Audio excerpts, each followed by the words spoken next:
വളരെ പ്രധാനപ്പെട്ട മറ്റൊരു കാര്യം ലാൻഡ് ബാങ്കാണ്. 1969 ഒക്ടോബർ 14 തീയതിയാണ് കാർഷിക ഭൂപരിഷ്കരണ ഭേദഗതി നിയമം കേരളം പാസാക്കിയത്.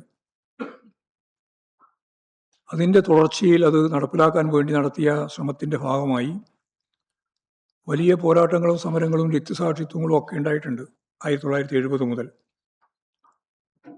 അങ്ങനെ 36 ലക്ഷത്തിലധികം കുടുംബങ്ങൾക്ക് അന്ന് 5 സെന്റ് മുതൽ 15 ഏക്കർ വരെ ഭൂമി ലഭിക്കുകയുണ്ടായി.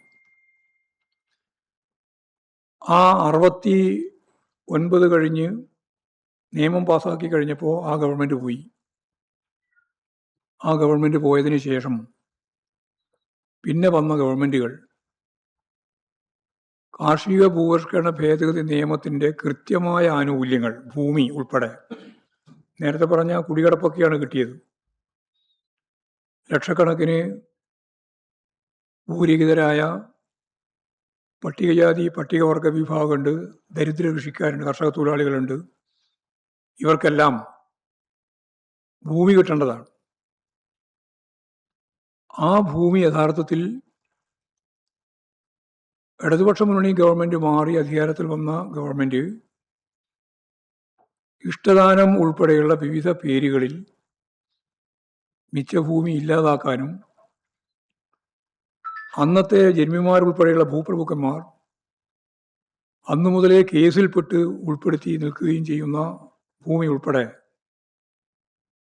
സാധാരണക്കാരായ ഈ പാവപ്പെട്ട മനുഷ്യർക്ക് നൽകുന്നതാണ് ഭൂപരിഷ്കരണത്തിൻ്റെ തുടർച്ചയിൽ വേണ്ടത്.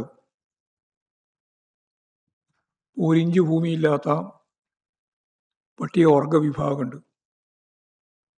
ഇടതുപക്ഷ മുന്നണി ഗവൺമെൻറ് പറഞ്ഞിരുന്നത് അവർക്ക് 1 ഏക്കർ ഭൂമി വീതം കൊടുക്കുമെന്നാണ്.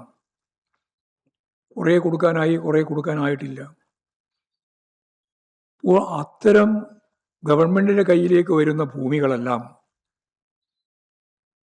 ഇവിടെ ഈ പട്ടികജാതി പട്ടികവർഗം ഉൾപ്പെടെ, പ്രത്യേകിച്ച് പട്ടികവർഗം, ഗോത്ര വിഭാഗം, ഒരു തരി ഭൂമിയില്ലാത്ത ഈ പാവപ്പെട്ട മനുഷ്യർക്ക് കൃഷിക്ക് വേണ്ടിയും അതുപോലെ വീട് വെക്കാനും വേണ്ടി മിനിമം 1 ഏക്കർ ഭൂമിയെങ്കിലും നൽകണം എന്ന ഈ കേരളത്തിൻ്റെ ആവശ്യം പൂർണ്ണമായും ഇല്ലായ്മ ചെയ്ത് ഭൂപരിഷ്കരണം 2.0 എന്ന പേരിൽ ഇവിടെ കോർപ്പറേറ്റുകൾക്ക് ഭൂമി നൽകാനുള്ള കുൽസിത ശ്രമമാണ് നടത്തിക്കൊണ്ടിരിക്കുന്നത് എന്ന് സ്വകാര്യവൽക്കരണത്തിൻ്റെ ഭാഗമായിട്ട് അതിനെയും നമുക്ക് കാണാൻ കഴിയും.